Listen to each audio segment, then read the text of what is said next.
नमस्कार। स्वागत है आपका टॉक एंड हील में, जहां हम आपको धर्म, अध्यात्म और पौराणिक कथाओं की रहस्यमयी और प्रेरणादायक कहानियों से परिचित कराते हैं।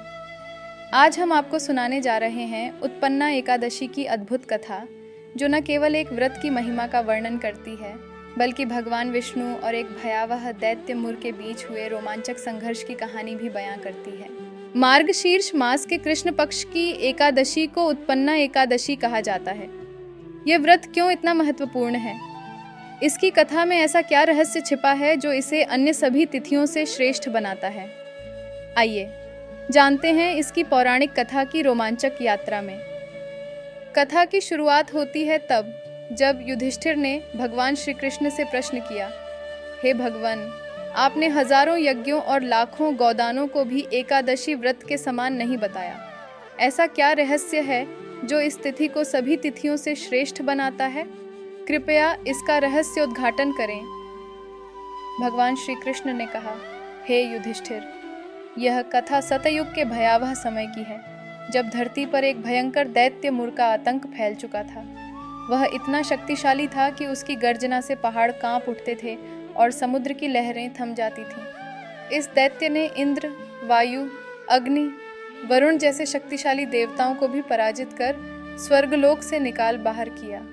हर दिशा में अंधकार ही अंधकार था। देवता भयभीत होकर इधर उधर छिपते फिर रहे थे। भगवान शिव भी इस संकट को देखकर चिंतित हो उठे। उन्होंने सभी देवताओं से कहा, हे देवताओं, तुम्हारी मुक्ति केवल त्रिलोकपति भगवान विष्णु के हाथों में है। शीघ्र ही उनके पास जाओ और उनसे सहायता मांगो। शिवजी की बात सुनकर सभी देवता आशा और भय के साथ क्षीर सागर की ओर प्रस्थान कर गए, जहां भगवान विष्णु योग निद्रा में लीन थे। देवताओं ने हाथ जोड़कर स्तुति की, हे त्रिलोकीनाथ, हम आपके बिना निराश्रय हैं। मुर के आतंक से त्रस्त होकर हम आपके पास आश्रय की याचना करने आए हैं। कृपया हमारी रक्षा करें। भगवान विष्णु ने अपनी आंखें खोली और गंभीर स्वर में पूछा, कौन है वह दैत्य जिसने तुम सबको पराजित कर दिया है? उसका नाम, शक्ति और उसके स्थान का वर्णन करो। इंद्र ने कांपती आवाज में कहा, भगवान, वह मुर नामक दैत्य चंद्रावती नगरी का स्वामी है। उसने सूर्य का प्रकाश चुराकर स्वयं आकाश में चमकता है, मेघों को नियंत्रित करता है और सबसे अजेय माना जाता है। भगवान विष्णु ने गर्जना करते हुए कहा, डरो मत देवताओं, मैं शीघ्र ही उस दुष्ट दैत्य का अंत करूंगा। इसके बाद भगवान विष्णु और सभी देवता चंद्रावती नगरी की ओर प्रस्थान कर गए। जब मुर दैत्य अपनी विशाल सेना के साथ युद्ध भूमि में गर्जना कर रहा था, तो देवता भयभीत होकर भागने लगे। स्वयं भगवान विष्णु ने युद्ध भूमि में मुर के सामने आकर अपने तीक्ष्ण बाणों की वर्षा शुरू की। एक एक बाण वज्र के समान लगता, लेकिन मुर का हर घाव रहस्यमयी रूप से भर जाता। 10,000 वर्षों तक भयंकर युद्ध चलता रहा। थककर भगवान विष्णु बद्रिकाश्रम के घने जंगलों में स्थित एक रहस्यमयी गुफा की ओर चले गए। वह गुफा मानो रहस्य और खतरों से भरी थी। 12 योजन लंबी और अंधकार से भरी हुई। भगवान विष्णु ने गुफा में प्रवेश किया और योग निद्रा में लीन हो गए। मुर भी पीछे पीछे उस गुफा में आ गया। जैसे ही उसने भगवान पर प्रहार करने का प्रयास किया, अचानक एक दिव्य प्रकाश फूटा। इस प्रकाश से एक तेजस्वी, कांतिमयी देवी प्रकट हुई।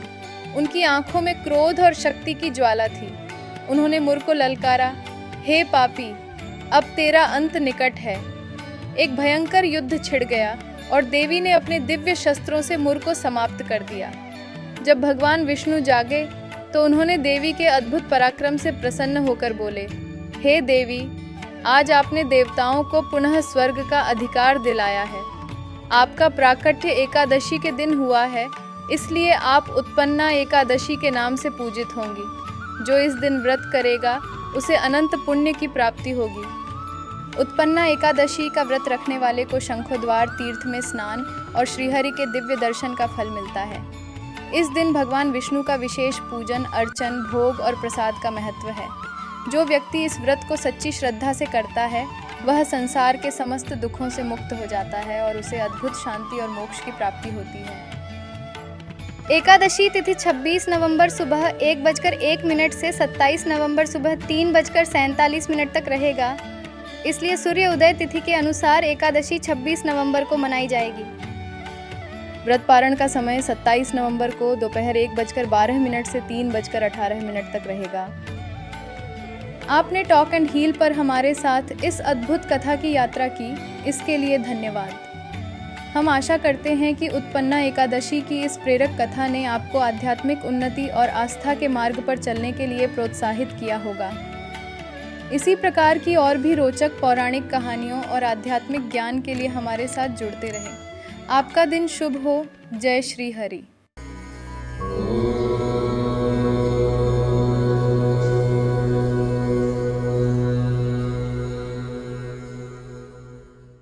हमारा प्रयास व्यक्तित्व का विकास।